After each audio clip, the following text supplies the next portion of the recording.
some interesting storylines as well as getting into our positional review series this week on the Wandering Buffalo podcast. Get your hands on stylish t-shirts, hoodies, and more at wearbuff.com. That's wearbuff.com. And make sure to use the promo code TWB at checkout for 20% off your first order.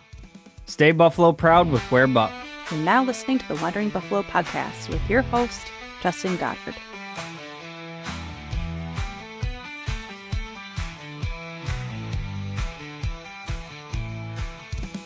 Bills Mafia, welcome in and thank you for joining me on another episode of the Wandering Buffalo podcast, a show on the Buffalo FamBase podcast network.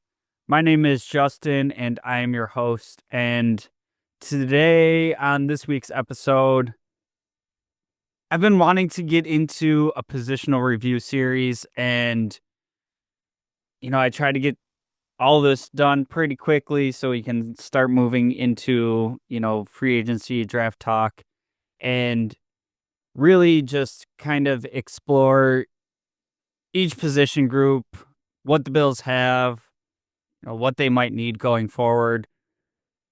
But this offseason so far has been kind of sprinkled with some more interesting notes than we usually get at this point. And there are some talking points that I've been getting asked a lot about when I'm just, having casual conversations with the Bills. So I do want to get into the positional review series. I also want to, give some of my thoughts on some of the spicier issues, and some of that will kind of fold into the review series. So today we are going to cover quarterback, fullback, tight end, maybe get into the wide receiver group a little bit. But that being said, like I said, some of these spicy issues, we're talking James Cook, we're talking, what do we do with Amari Cooper, thoughts on Von Miller. So I want to get into some of that. And then, like I said, as we're going to dive into the review series, and as we get to each position group, kind of address some of those things more in depth.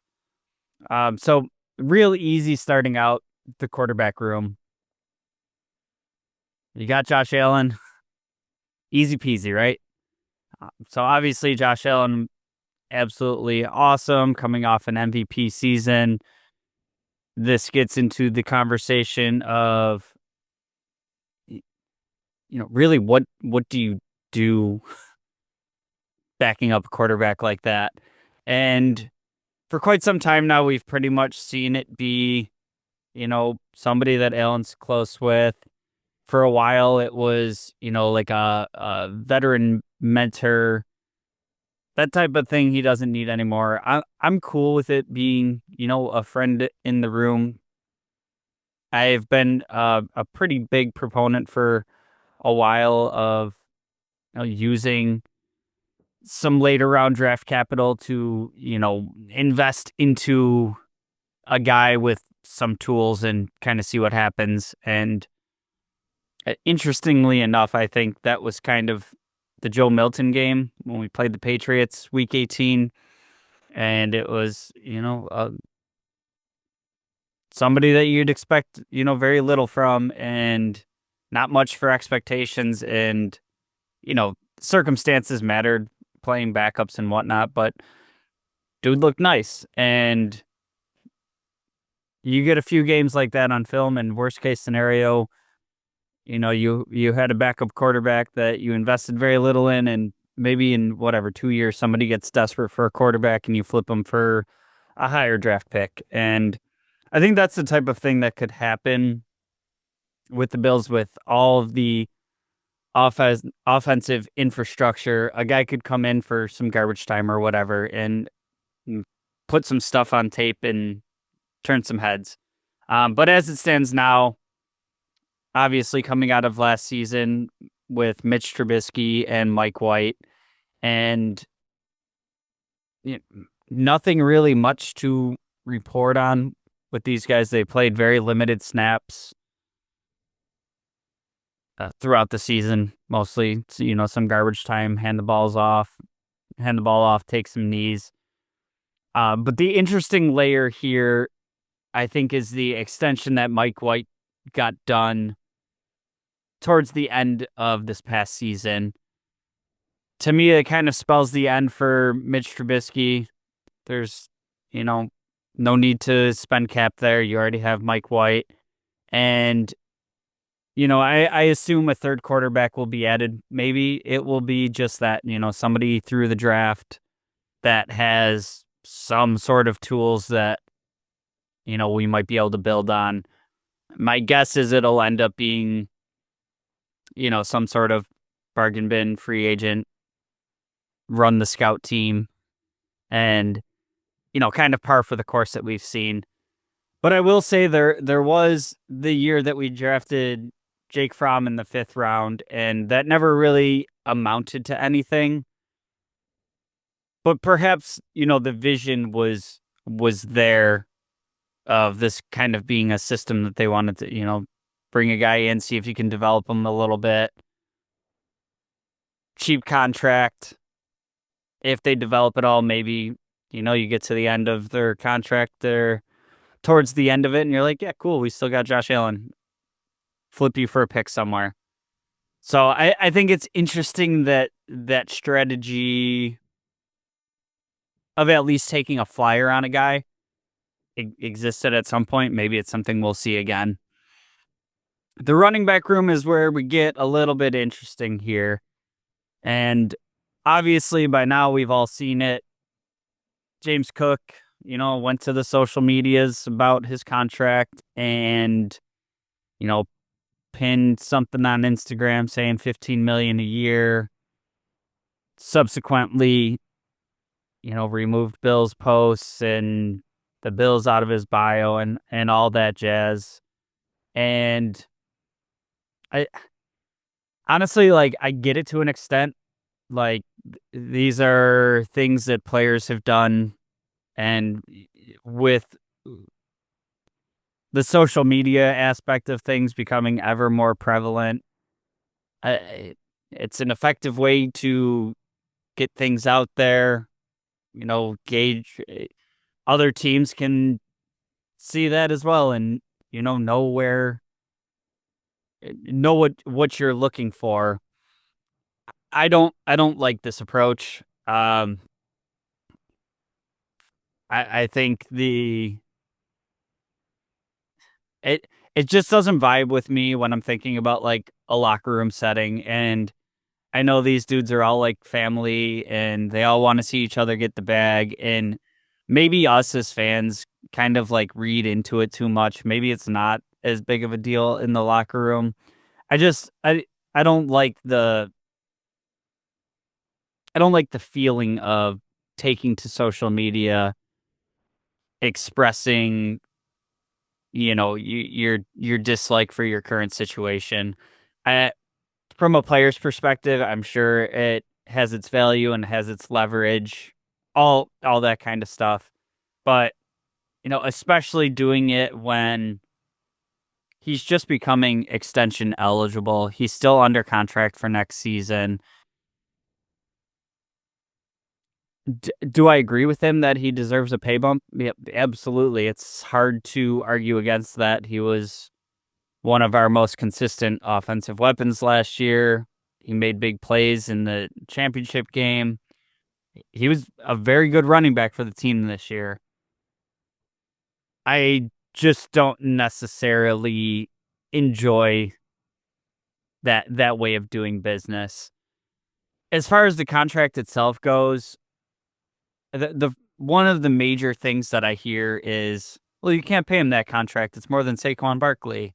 And that one right off the bat, I immediately am taking that off the table. It's just the way contracts go in the NFL. The market's always resetting, the cap's always going up. People got to get paid. You use comparables, people make more money, things reset, so on and so forth. And I think the easy and maybe best example of that is Josh Allen. And however you want to rank your quarterbacks, I'm not huge on the tier listing things, but you can put Josh Allen at worst 4th in the league in terms of quarterback play. And with his contract, he currently sits somewhere 14, 15, 16, something like that. There's going to be more extensions coming through, and he'll get his deal redone at some point, and it'll reflect, the caliber of his play. But just using the easy answer of that's making more than player X that I think is better. It's just, to me, kind of lazy that way. We all know how the NFL works. We all know the price tag constantly goes up. What I will say is, if we're going to do the game of comparing the contracts to players like Saquon or Derrick Henry, Christian McCaffrey, these upper echelon running backs that have gotten paid, to me, what makes Cook's contract complicated is, yes, he's an outstanding player. Yes, he has tremendous value. He's also a running back that plays sub 50% of the snaps. He is not, the finisher to end games, to end halves. He's not very often the third down running back because he's not really trusted in pass protection. And some of the usage is, I put on the coaching staff, like, it's not like he couldn't handle 55%, whatever. There's also, context of games being kind of wrapped up, and what's the need to have him out there. There's all kinds of stuff that goes into this. But for me, at the end of the day, he's not an 80% snap guy. Has a history of the coaching staff not trusting him in pass protection. And I do think that kind of stuff matters when you're talking about top of the market for running backs. I think you'd like to see that snap share up in the 80% range when you're talking $15 million a season. Now, as far as getting an extension done for him, I'm not opposed to that. I just think the number looks a little bit different if we're being fair to both the Bills and James Cook. And I think that number would come in somewhere like the 10 to 12 per year range. And, it feels like almost semantics of, okay, so you're going to not extend a really good player over a few $1 million. But it comes into it, the guaranteed money, the structure of it, the Bills being a team that not only already have some sizable contracts, but you have other guys to extend coming up here, and Shakir, Benford, Bernard. Like, what priority are you putting these things in? You have areas in the team that need to be improved. What does that look like? Can you do it all through the draft? Is there free agency dollars being spent? So it seems kind of small and minuscule to just look at and be like, it's a few $1 million, just give it to them. It all ends up mattering at the end of the day. And honestly, I could see the Bills getting a deal done with him, despite probably being pretty far off right now. James Cook coming out and saying $15 million, like, it's a name high mentality, right? Like, shoot for the stars. I think he realistically, he could realistically expect that, but you also get to the negotiating table and start doing the math of, a 10, $11 million deal, but you get this much in guarantees and incentive, all the stuff that goes into it.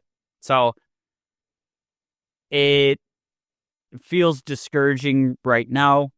If you're, somehow not a fan of James Cook and you don't want him around at all, maybe you're psyched right now. If you are a fan of his and you don't want to see him leave the team, I think it's just important to know that, this is like, that was him doing like a public first move of like, hey, this is what I want. What's your counter? And like I said, he's only becoming extension eligible right now. He's still under contract for next year. We'll see what happens. Maybe there's a world where they've already been kind of having their conversations and it just doesn't feel like it's going to get done. And maybe you see him get flipped for a pick that they're able to use for something. Where this is now, February 18th versus where it could end up, it could go any number of directions for me. So wait and see what happens there. But I still have a pretty strong inkling that James Cook is going to end up signing an extension with the Bills. From James Cook possibly signing an extension to somebody that I would really love to be brought back, and that's Ty Johnson. And I think this running back room overall just performed really well this season. It's hard to really sit here and want to do anything different with it. It's the NFL. Things change quickly. It's a new team every year, right? Ty Johnson, I thought, was really great in a number of areas. He contributes on special teams. When we talk about, James Cook not really being like the finisher of halves in games, and the pass pro option, and all of the things that I feel like we don't really lean on James Cook to do is basically what Ty Johnson does. Thought he was great in pass protection. He has some sort of ridiculous chemistry with Josh Allen that, he's all of a sudden your third down running, or your third string running back, in there for pass pro, ends up down the field making these ridiculous catches, looking like he was wide receiver one. Just kind of has that innate ability to be on the same page with Josh Allen when things break down and we're out of structure, and he finds a way to get open. He finds a way to make himself available and make the play. The other thing here for me is I think it's a role that you're going to look to fill regardless of what happens with Cook. Maybe you're drafting Cook's replacement. Maybe you think it's Ray Davis. I think that position still has value for a guy like Ty Johnson. And if you're going to fill that role anyways, I mean, Ty Johnson's going into either his 7th or his 8th year. I believe it's his 7th. And it's not like he's going to get this crazy contract to, oh, we saw what you did in Buffalo. We think you're RB1. We'll give you $6 million a year, 7, whatever. It's kind of, he is who he is at this point in his career. And I think it's a very high-end RB3, maybe RB2 in some places. And just kind of for the sake of continuity, seeing what he's done with this team, I think it's a no-brainer to bring him back. And then finally, Ray Davis. Limited action in what we, saw from him in his rookie year. But what we did see from him was pretty awesome. And, if you've been listening to this show for a while, I was super psyched about Ray Davis when we drafted him. My bold offseason prediction was that he was more stylistically what the team was looking for, and that by the end of the season he would, end up taking the quote-unquote bell cow role from James Cook. Now, we did see that was absolutely empirically false. Did not happen. But we did see Ray Davis get some pretty significant usage, and it just seems like every time he was given an opportunity, he was flashing. And he contributed in the passing game.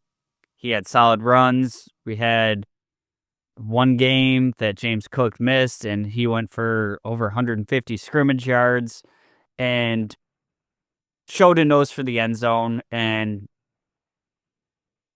he just has a really great skill set he's my style running back of, he's got not necessarily the breakaway, run away from you speed, but he's fast, physical. He's the type of running back that I look for, especially in this type of offense that has Josh Allen, and you don't need your running back to be the player that's breaking the game open for you. It's when you want to use the run, can you consistently get 4 or 5 plus yards? And that's the type of running that I see from Ray Davis. It's physical, it's cut, get downhill, and then he's got the wheels to break a big one if the right situation presents itself. And I think more than anything, and we'll get into this when we get to the offensive line, I think it's just that. I think this offensive line was awesome in front of these running backs. And yes, there's differences, there's tiers and skill levels. But when you are that good up front, you're going to make a lot of running backs look real nice. And with the continuity that should, and I don't see how, barring any, offseason injuries, that offensive line should still be very much intact. I think this could be kind of like a Tremaine Edmonds situation where, like, we really like this dude in James Cook. We really, appreciate everything he does. We acknowledge that he's a very good player, but we have to make concessions to the cap in certain places. And, for Edmonds, it was Bernard coming up through the ranks, and that one was a little bit more of a question mark to us because we hadn't really seen Bernard play. But this could be a situation where it's like, yeah, dude, we really like you, but if the numbers affirm 15, we can't do it. And we got Ray Davis waiting in the weeds. We'll go into the draft and take the next guy and repeat this cycle. And that's kind of always the stance that I've had on running backs is, invest. Like, don't be afraid to invest the draft capital in these dudes. And I'd stay away from first round, but second, third, fourth round, pretty significant investments at the position, and let them play out their rookie contract and just keep feeding the pipeline. And in theory, I still think that's a very sound strategy, and I want to continue that strategy. It's a whole nother thing to put the face of James Cook on that strategy and be like, yeah, we're good without you. And, like I said, he was one of the most dangerous and consistent weapons that the team had this year. So it's it's a lot easier to do that gymnastics in my head when I don't have to, put it into practice with my guy James Cook. So we'll see what happens there. Like I said, again, I could see this going any different number of directions. I think this will be probably the spiciest talking point all throughout the offseason. Moving into the tight end room, kind of group these all together. A little bit more to talk about, a little less to talk about. And the tight end room, there's really not much for needs here. I think the biggest thing here is, there's some fans out there that, are kind of let down by the contract that Dawson Knox got, and is he performing to that contract level? Yada yada yada. The basic easy math here is there's really no good way to move on from Dawson Knox, and I think it's one of the situations where both things can be true. That, like, yes, he didn't really perform up to what he got for his contract, but also, like, there's not really a need to move on from him. I think he does provide a lot at the position with his blocking. He still has some receiving ability. He has that potential to, and we saw it several times last year where he just kind of gets lost by the defense and snags a 30-yard ball. And to me, could you want more out of him for the price tag? Yeah, that's absolutely fair. I think it's also kind of important context of this team philosophy of everybody eats. That's still going to have its tiered distributions, right? Like there's still going to be a pecking order. And when you look at it as like Dawson Knox can be your sixth, seventh option that you're looking at in the passing game, like, yeah, that I'm good with that. Again, could it be cheaper? Sure. This is one of the contracts where they kind of bet on the continued development and it kind of plateaued. And it is what it is. It's not the greatest contract. It's not the worst. And it's a guy that at that dollar sign is still going to be contributing to your team. You're still going to get return on investment. It's just not the sexiest look for a position that, you know, is involved with the passing game. I think the things that he does provide to the team outside of catching the ball is very valuable and will continue to be. Dalton Kincaid, obviously a bit of a disappointing season here compared to the trajectory that we saw coming out of his rookie year. You know, he had a fantastic rookie year, and it was very exciting to see what he would do in year two. Then, you know, the removal of Diggs from the equation and, you know, the investment made in Dalton Kincaid, the rookie year that we saw from him, and it really felt like he was set up to just really pop off in year two. And I think there's a few factors that go into this. Number one being injuries, and number two being just kind of chemistry with Josh Allen. And they're tune into Locked On Bills. Joe Marino gets free plugs for me all the time. He does a really good job of breaking down the exact numbers and everything. Josh Allen and Dalton Kincaid just weren't quite on the same page, and there were a lot of throws where Kincaid is open or open enough, and just the throw's a little bit off. And the one that really comes to mind is the one where he ends up injuring his knee, kind of laying out for a ball from Josh Allen that he had like 3 yards of separation. He was going to walk in for a touchdown, and Josh Allen just puts it a yard or two too far, and Kincaid lays out for it and ends up hurting his knee. This is a spot where I'm still super psyched for what the ceiling is. Like, we saw what he looked like in his rookie season. He didn't forget how to football. Give him another offseason with Josh Allen. Let him heal up from them bumps and bruises. We've heard McDermott and Bean talk about, you know, wanting him to put on some more functional weight. You know, hopefully lead to some more durability, consistency, and I think the sky's still the limit for Dalton Kincaid. And I think we just saw this success of everybody eats mindset, you know, philosophy. And I don't think that's going anywhere. That's going to keep the tight ends involved. I think this is going to be, you know, we talk about these year three jumps that we've seen from a bunch of players on the Bills. And it's usually more of like a step-by-step progression. For Kincaid, I think it's going to be, you know, he started out a little bit higher and dipped down in his second year. And year three, I think he's really going to take off.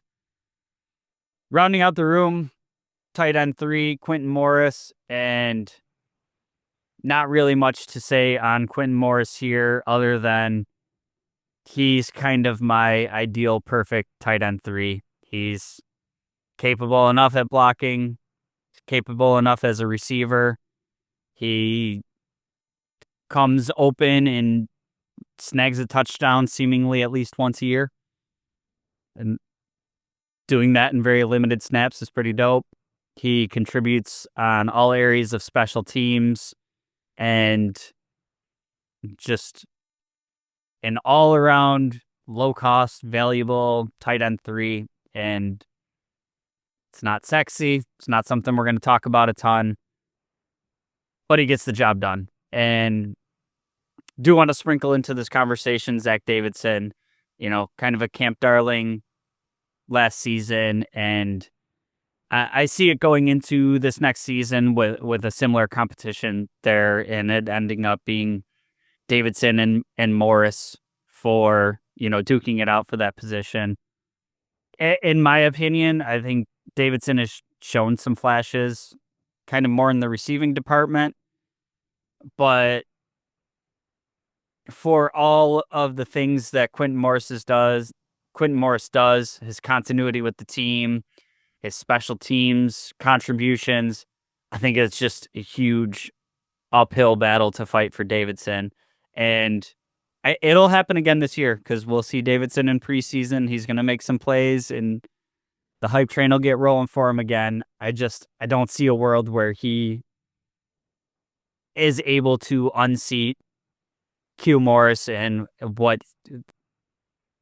he's been that dude for the Bills for several years now. So I think that's a bigger uphill battle to climb than a lot of people will give it credit for once we get to preseason and Davidson's making some noise again.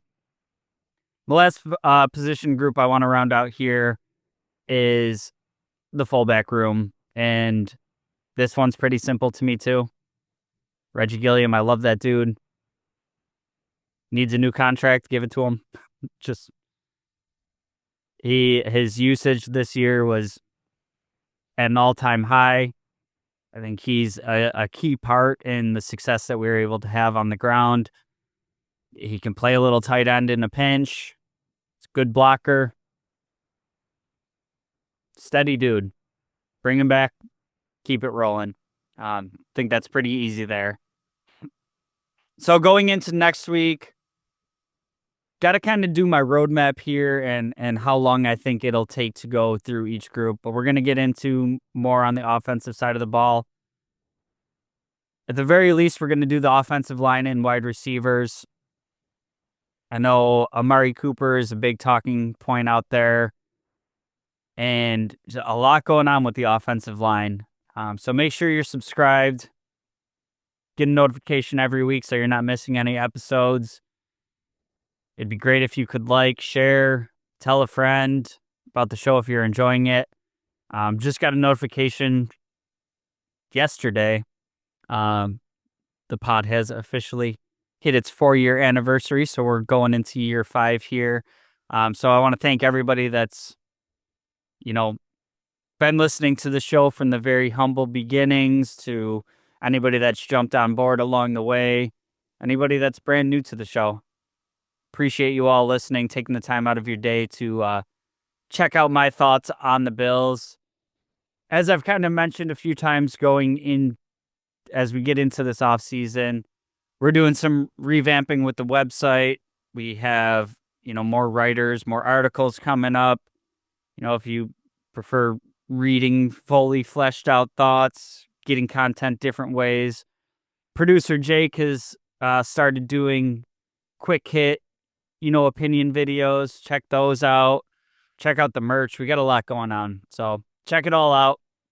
Most importantly, make sure you're subscribed so you're not missing any episodes. We'll see you next week. Until then, and as always, go Bills.